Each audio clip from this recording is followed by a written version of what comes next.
Bonjour tout le monde. Cultiver la culture des autres est mon métier, mais c'est aussi ma passion.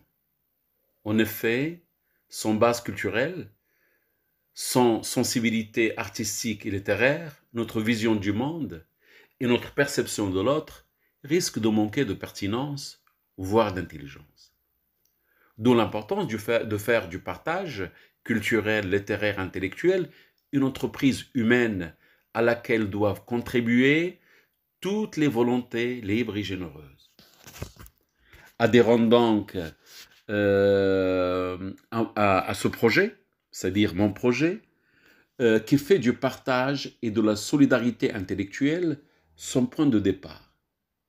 Abonnez-vous donc à ma chaîne pour donner des ailes à mes vidéos qui ont besoin de votre interaction. Pour continuer ma réflexion, déjà amorcée dans ma précédente vidéo, je peux avancer que les mythes constituent une étape dans la formation de l'esprit comme étant un outil de perception du monde. À ce propos, faut-il rappeler que les mythes, qui étaient la première forme de sagesse, est le résultat d'une association entre mythos, renvoyant au récit imaginaire, fantasme sacré, et logos, désignant le discours, ou le verbe qui donne un sens au fabuleux dans sa dimension symbolique. Pour articuler ma réflexion sur les mythes, je commencerai par cette question. Le recours aux mythes était-il une nécessité? La réponse à cette question ne peut être relancée qu'à travers cette problématique, à savoir, la Grèce aurait-elle trouvé la voie à la pensée philosophique et à la démocratie sans passer par les mythes?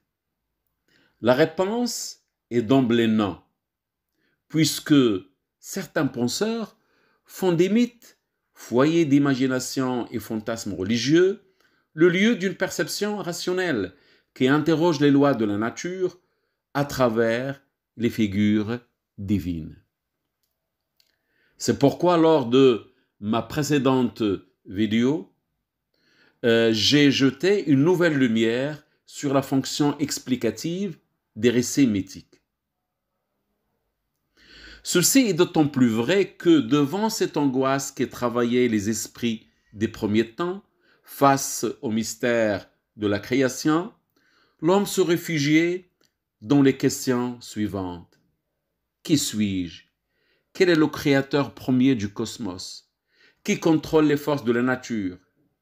Ces forces ne veulent-elles du mal? Qui contrôle ces espaces de l'immensité cosmique? Ces questions, chargées d'angoisse existentielle, ont trouvé, ou plutôt ont ouvert la voie à cette quête des origines qui continue à tarauder les esprits.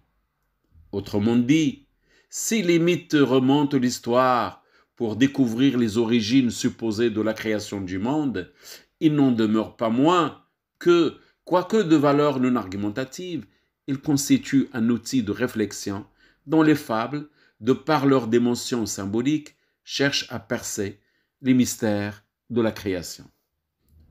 Ceci dit, au début de leur carrière, les mythes étant de simples récits que les mères, les nourrices et les grands-mères racontaient aux enfants, deviendraient le signe d'une évolution intellectuelle et émotionnelle. Comment cela s'est-il produit? Pour répondre à cette question, je dirais que la société grecque, lorsque le changement était devenu une nécessité historique, sous le poids des crises économiques, suite aux guerres comme la guerre de Péloponnèse, aux périodes pandémiques comme le cas de la peste, progressait vers un régime politique vacillant entre l'oligarchie aristocratique et les ambitions de Démos, à savoir le peuple, que la servitude avait usé.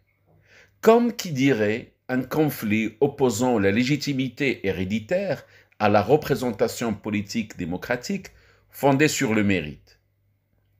Donc le monde grec s'apprêtait à passer d'une représentation du mythe ou plutôt une représentation du monde où le mythe associait le pouvoir de gouverner aux super-héros que sont les dieux et à leur relais sur Terre, à savoir l'aristocratie, dont la légitimité repose sur l'hérédité, à une forme politique où Démos pouvait accéder au pouvoir politique en faisant valoir ses qualités de séduire par le discours et l'art de persuader. D'où la différence entre l'univers des mythes, dans l'explication de la création du monde, et le discours philosophique fondé sur le raisonnement accompli par le logos. En effet, les mythes à leur début étaient fixés dans la narration. C'est pourquoi dominait en eux le principe de filiation.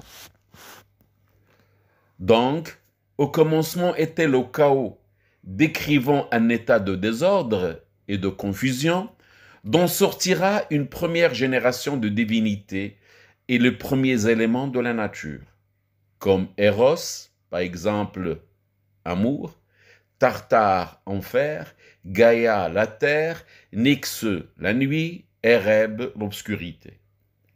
Cette première lignée constitue les racines de l'arbre généalogique où la polygamie et l'inceste étaient des pratiques courantes entre les dieux. En effet, de Gaïa la généreuse, au sein vaste et éternel, et de Oanos naquirent Kotos, Biarré et Gias, dont la renommée est loin d'être agréable, étant donné que de leurs épaules sortaient des centaines de bras aussi forts qu'invincibles. Ouranos, n'étant pas fier de sa terrible progéniture, cachait ses enfants au sein de la terre. Celle-ci, héritée par l'attitude de son partenaire, assigna une mission à Cronos, son fils. Donc, celui-ci, à savoir Cronos, agissant à l'instigation de sa mère Gaïa, castre son père Ouranos et épouse sa sœur Rhea, avec qui il aura 7 fils qu'il avalera, à l'exception de Zeus, qui lui échappera et deviendra le roi de l'Olympe. Effectivement, de ce couple, à savoir Cronos et Rhea, naquirent Hestia, Déméter, Héra, à la chaussure, Hadès, roi des demeures souterraines, Poséidon, et puis Zeus, père des dieux et des hommes. Cette explication de la création du monde et des dieux fit son temps, et l'esprit humain aurait besoin de produire une explication rationnelle à même de satisfaire les attentes d'une conception philosophique. D'où le passage de Sophia, signifiant sagesse accordée par la connaissance des mythes, à la philosophia, qui est désir de la sagesse, autrement dit le logos, devient le fondement du raisonnement sur l'homme lui-même et sur le monde. Ainsi, il s'avère nécessaire d'apporter une réponse à la question suivante. Comment s'est-il opéré alors ce passage de la sagesse des mythes au désir de la sagesse qui est la philosophie? Pour apporter une réponse à cette question, je dirais que la narration comme modalité explorative du passé mythique était un outil de réflexion sur les mystères de la création du monde et sur les sources d'angoisse qui troublaient la quiétude de l'homme. En effet, celui-ci n'avait que son imagination et sa vision du sacré associé au merveilleux pour apprivoiser les forces de la nature, du moins dans sa propre représentation. Néanmoins, d'expérience en expérience, les esprits narrateurs ont fait la courte échelle à l'esprit qui raisonne. D'autant plus que l'homme a senti dans son approche du monde par les mythes qu'elle était en mesure, en s'appuyant sur le logos comme point d'intersection entre pensée mythique et pensée philosophique, d'explorer de nouvelles pistes de réflexion, s'appuyant sur de nouvelles hypothèses. C'est dans ce sens que Platon considère comme maître d'école les poètes, en l'occurrence Homère, auteur de l'Iliade et de l'Odyssée, qui ont fait du récit mythique leur outil de communication avec le public. Sachant que les mythes étaient considérés comme des ponts permettant de véhiculer les valeurs et les savoirs. Rappelant à ce titre que Platon, ou plutôt que du moins pour Platon, le mythe appartenant à une sphère d'existence qui échappe au logos s'avère être une plateforme appropriée conduisant à la formulation des conclusions élaborées à l'aune du principe de vérité. C'est donc l'œuvre de ce philosophe qui, de par son système ontologique, va permettre d'associer logos, c'est-à-dire la raison, ou la capacité à raisonner, et mythos, voilà, qui signifie la narration, dans l'entreprise philosophique. En effet, le mythe Sophia, qui signifie sagesse, dans le sens d'une histoire véhiculant une sagesse, viendra à la rencontre de philosophie, qui signifie amour de la vertu ou de la sagesse, consistant à enseigner les principes de la vérité ou ceux de la vertu.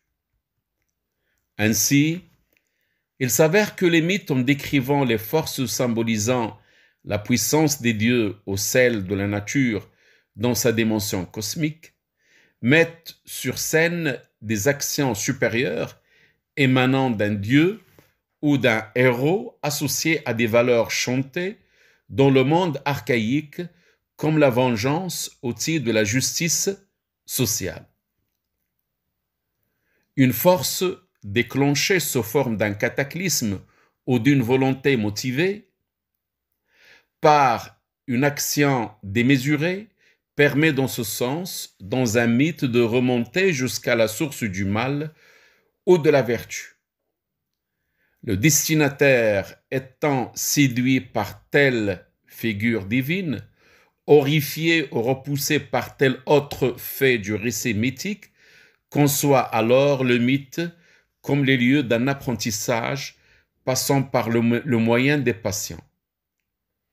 La généalogie des dieux, telle qu'elle a été élaborée par Hésiode dans son poème intitulé Théogonie, présente une réflexion qui fédère la diversité des causes en une seule cause, ou ce qu'on appelle la cause première, faisant office d'une forme d'argumentation fondée sur le principe de logos.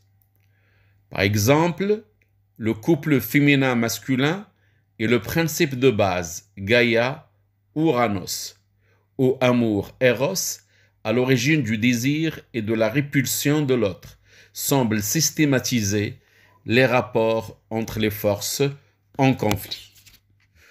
Tout ce qu'on vient de dire montre à coup sûr comment l'esprit est passé d'une conception mythique de l'existence à une conception philosophique.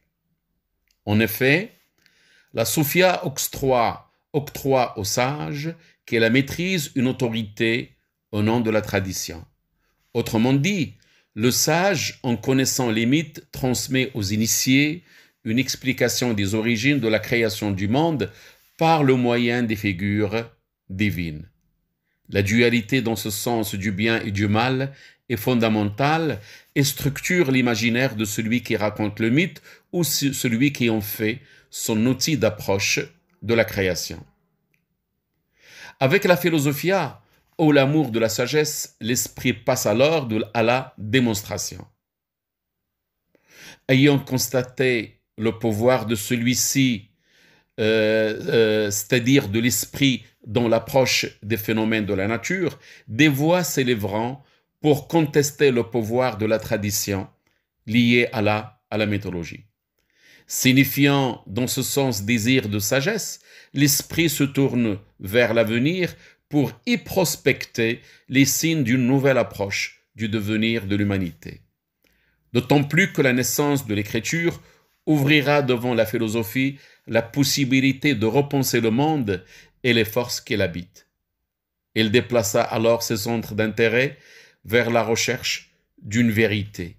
On passe alors au monisme, qui ne peut être qu'unique, puisque toutes les choses sont réductibles à un principe unique.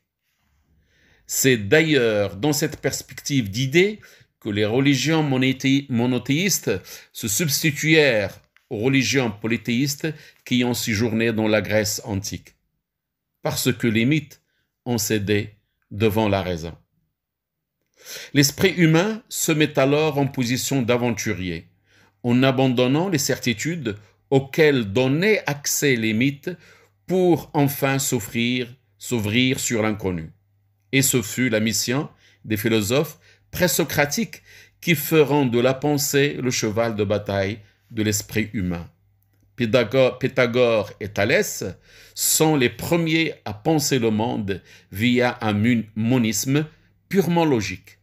Et merci, et à la prochaine vidéo.